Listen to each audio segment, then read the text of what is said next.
নমস্কার বন্ধুরা, আমি আবারও চলে এসেছি আরেকটি সবজির রেসিপি নিয়ে আপনাদের মাঝে। আজকে আমি একদম একটা হেলদি স্বাস্থ্যকর সবজির রেসিপি আপনাদের সাথে শেয়ার করেছি। রোজ দিন মাছ মাংস না খেয়ে এক দিন এইভাবে যদি সবজির রেসিপি বানিয়ে খান তাহলে শরীর স্বাস্থ্য দুই কিন্তু খুবই ভালো থাকবে। এছাড়া পেটের প্রবলেমে বা পেটের সমস্যা যাদের থাকে যে তারাও যদি এই রকমভাবে বানিয়ে নেন এই সবজির রেসিপিটি ভীষণ ভালো লাগে। আমি সবজিগুলোকে খুব ভালো করে কেটে ধুয়ে পরিষ্কার করে নিয়েছি। দেখুন, ঠিক সব কিছুটা একই রকমভাবে বড় বড় সাইজের কেটে নিয়েছি। এবারে চলে এলাম গ্যাসেতে। গ্যাসটা অন করে একটা কড়াই বসিয়ে দিয়েছি, আর কড়াইয়ে দিয়ে দিয়েছি 1 টেবিল চামচ সাদা তেল।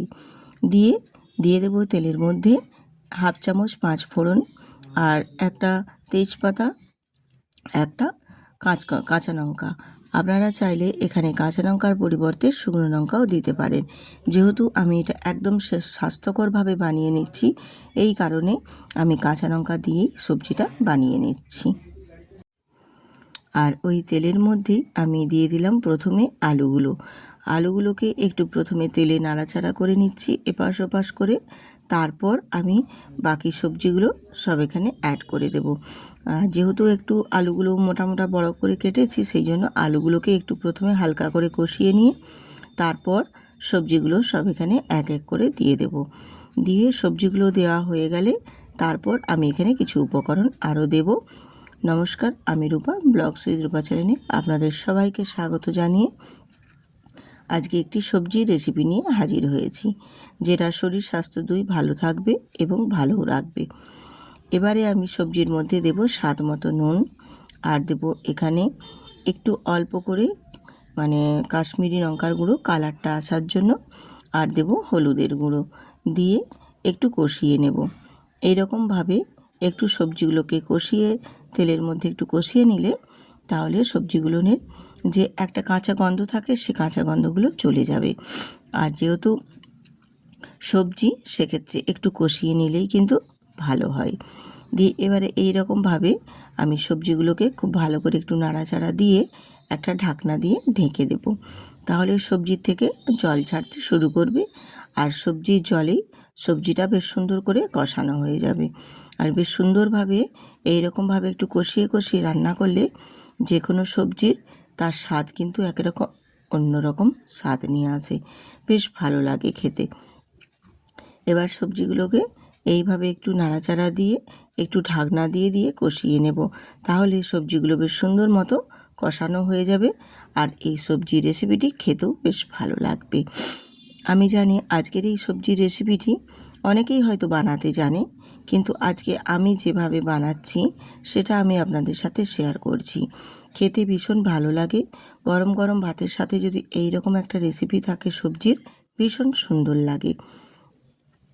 আর সবজিগুলো কষিয়ে নেওয়ার পর আমি এখানে একটা মশলা তৈরি করে নিচ্ছি, যেই মশলাটা আমি এই সবজির রেসিপিতে দেব।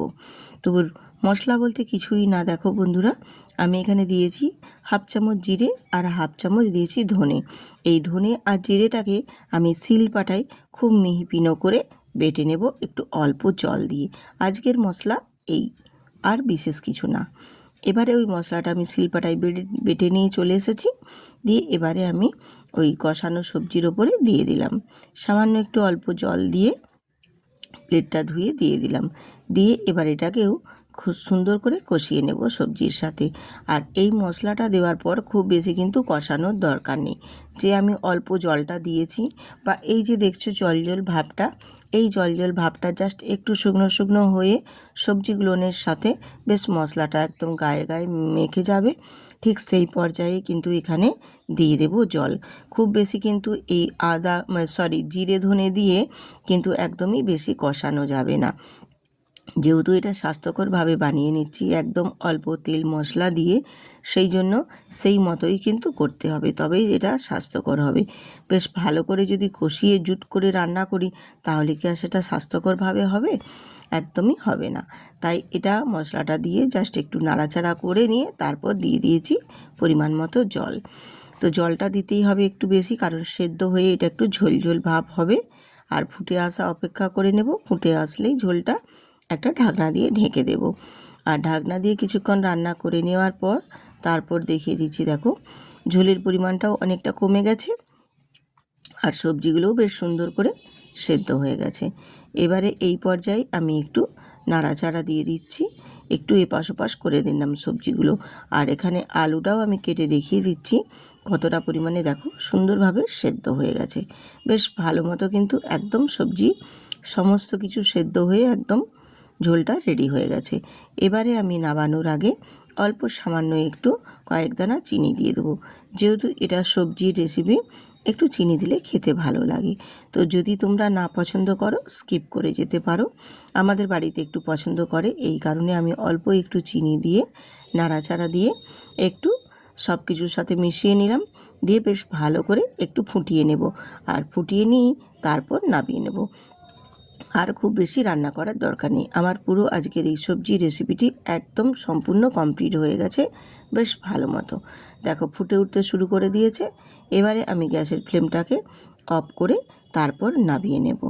আর এই রকম সবজি রেসিপি যারা জানো না তাদের জন্য আজকের এই রেসিপিটি আমি দিয়েছি। সবাই বেশি কম বেশি জানে আমি জানি, কিন্তু যারা নতুন নতুন রাঁধুনি তাদের পক্ষে আজকের এই রেসিপিটি আমি শেয়ার করেছি।